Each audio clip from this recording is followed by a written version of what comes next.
My girlfriend has a boy best friend who is her ride or die, but I can't help but feel like she's been riding him in a different way because of how easily she postponed our anniversary trip for a spontaneous concert invite with him. I, 28M, have been dating my girlfriend, Sarah, 26F, for just over a year now, and while I love her, there's one thing that's been eating at me since the very beginning: her relationship with her male best friend, Jake, 27M. Jake has been Sarah's ride or die since college, and I knew from the start that they were close. But what I didn't realize was how much it would impact our relationship. I've always tried to be the chill, trusting boyfriend. I don't want to be the guy who's threatened by a platonic friendship. But, honestly, it's gotten to the point where I feel like I'm the third wheel in my own relationship.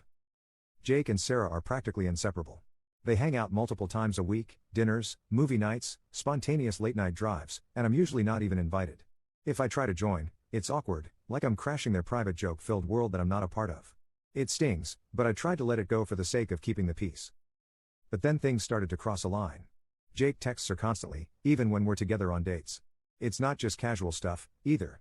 He calls her babe and sweetheart, and when I brought this up to Sarah, she laughed and said it was just their thing and that it didn't mean anything. Apparently, they've been calling each other that for years. But to me, it feels like there's more to it. Who calls their best friend babe when they're in a relationship? Then there was the night I stayed over at her place and woke up at 2 a.m. to find Sarah on FaceTime with Jake.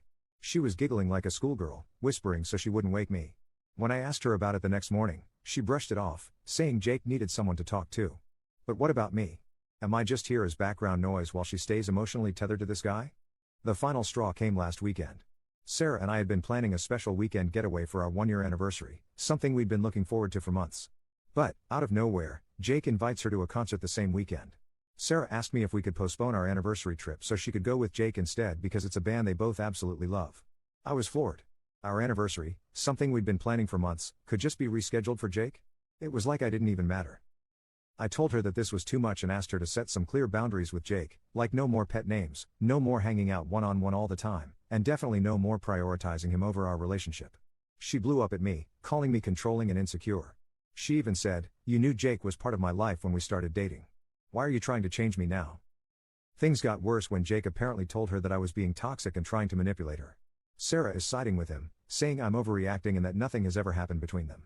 She's now furious with me for giving her an ultimatum when all I really asked for were some boundaries that would make me feel like I'm her boyfriend, not just a side character in her life with Jake.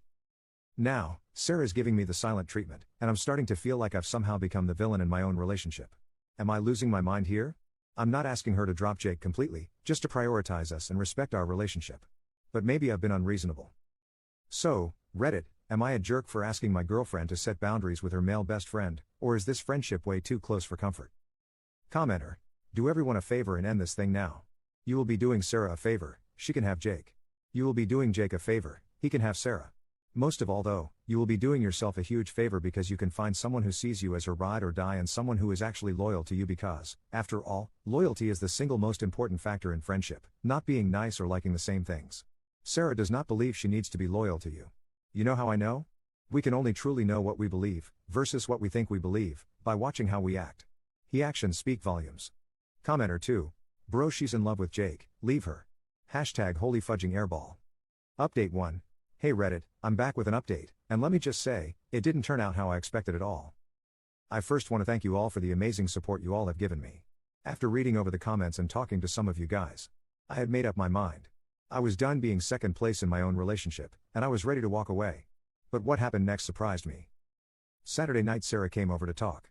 I was prepared to have the breakup conversation, but before I could get a word in, she told me something unexpected. She had canceled the concert plans with Jake. She said that after our last conversation, she realized how serious I was, and it made her think about everything. She told me she had been selfish, that she had been taking our relationship for granted. She said she'd told Jake she couldn't go to the concert, and instead, she wanted to spend the weekend with me, no distractions, no third wheels, just us. I was honestly shocked.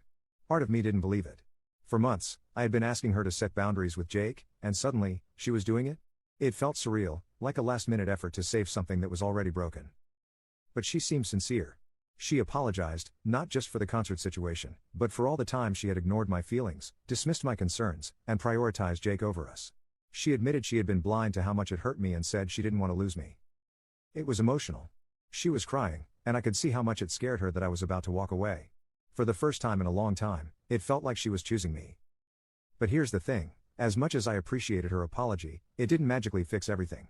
I told her that while canceling the concert was a good step, it didn't erase all the hurt. I still felt like I had been competing with Jake for too long, and trust once broken is hard to rebuild.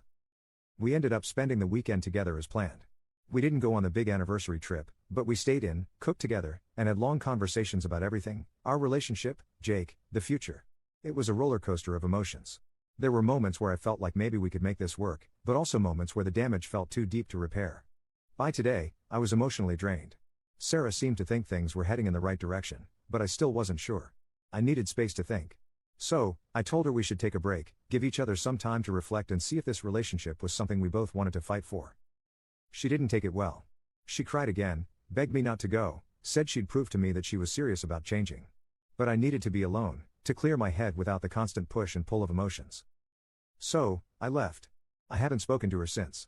We agreed to give it a couple of weeks before we decide anything, but to be honest, I'm still leaning toward ending things for good. Could she really have set boundaries with Jake after everything? I find this hard to believe after months of me begging. I feel like I've already checked out of the relationship, and while her efforts are appreciated, I can't shake the feeling that it's too little, too late.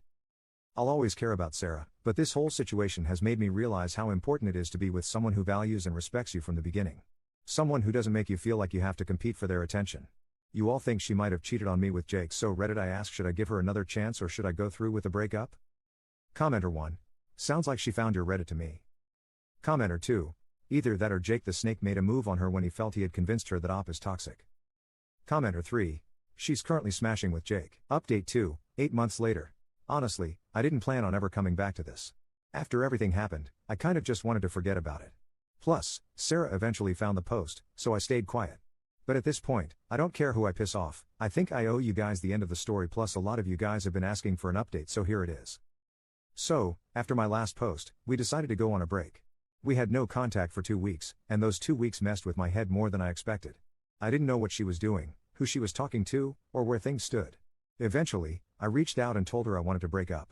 I thought I was ready. She broke down. Cried. Begged. Told me she'd cut Jake off for good. Said she'd block him, delete him, whatever it took. She told me she couldn't imagine her life without me and just wanted one more chance. And like an idiot, I gave it to her. Because I still loved her. This was the second person in my life I could say I truly loved. I didn't want to start over with someone new when I'd known her for so long. She wasn't just my partner, she was my best friend. I didn't want to lose what we had. At first, things were okay. She was more present, we spent more time together, and she tried harder. But I wasn't the same. I had this weird feeling in my gut that I couldn't trust her, even if I pretended to. I just couldn't forget everything that happened. And I won't sit here and act like I was perfect either. When she was trying her hardest, I wasn't putting in the same effort. That hurt her. This went on for about 3 months. It started getting better, little by little. I thought we were making progress. I still wasn't all the way in, but I could finally say I saw a future with her. But the thing that really bothered? Jake. She did stay true to her word and unfollowed him when we first got back together. This was almost 4 months ago. But one day while I was at work, I was scrolling on Egg and saw that they had followed each other again. I asked her about it and she said it didn't mean anything, that they weren't talking. I let it go. Maybe I didn't want to know the truth. Fast forward a few weeks. We were at my place, and she had fallen asleep first. That's when I saw an Instagram notification. I couldn't open it, didn't know her password, and I wasn't about to try and scan her face while she slept. So, I ignored it. I couldn't sleep. I was restless. But I told myself I was overthinking, and I wanted to trust her. Fast forward another week. We went on vacation and were staying at a hotel. She asked me to grab something from the car, but the hotel room key was on her phone. So, she handed it to me. That's when my insecurities got the best of me, and I snooped while walking to the car. That's when I saw it. And honestly, I felt nauseous. DMs from Jake. Not just old ones. Recent. Some unanswered, but some she did reply to. Messages about how she couldn't stand being apart from him. How it killed her to block him. How she missed talking to him. How she wanted to see him again. And then the part that really broke me, how she had developed feelings for him but was scared to leave me because then it wouldn't be Jake and Op. It would just be Jake. She talked about how she didn't want to lose both of us. She had even seen him behind my back. When she said she was going to the gym, she was going to his place. I came back to the room and didn't say anything. I laid in bed, numb. She eventually got up to take a shower, and while she was in there, she texted me asking if I went through her phone. At first, I lied. But then she said when she opened Instagram, it was still on her DMs with Jake, something she didn't leave open. So, I admitted it. I told her I read everything and couldn't believe she lied to me again. Her response? You weren't supposed to see that. I completely lost it. She tried playing the victim card, telling me I broke her trust by going through her phone and that I wasn't supposed to read what she told Jake. Like I was the bad guy in this situation. That was it for me. I didn't ask for explanations. I didn't want to hear any more lies. I shut down completely. I stopped texting her and only spoke when necessary for the rest of the trip. We had driven 6 hours from our hometown to visit some friends, so I couldn't just leave. We acted normal in front of our friends until it was time to go. The 6-hour drive home? Complete silence. I drove most of the way and didn't say a word. When I dropped her off at her place, she tried to talk to me, even tried to kiss me goodbye.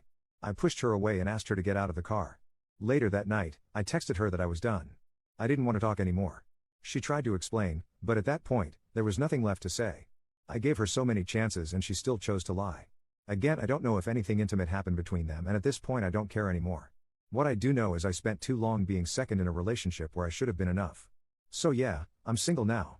It hurts, obviously. But for the first time in a long time, I feel like I can finally breathe again. Thanks to everyone who gave it to me straight in the comments all those months ago, but also to those who told me to give her another chance. It hurt, but I grew and matured from this. Commenter 1. You dodged a bullet. Someone who lies that repeatedly and then tries to gaslight you for catching them. You weren't supposed to see that, was never going to change. You wasted way too much energy on someone who was never fully yours to begin with. Commenter 2. Honestly, I feel for you, man. That gut feeling never lies. You gave her another chance and really tried, but she kept that connection behind your back. That's not love, that's emotional betrayal.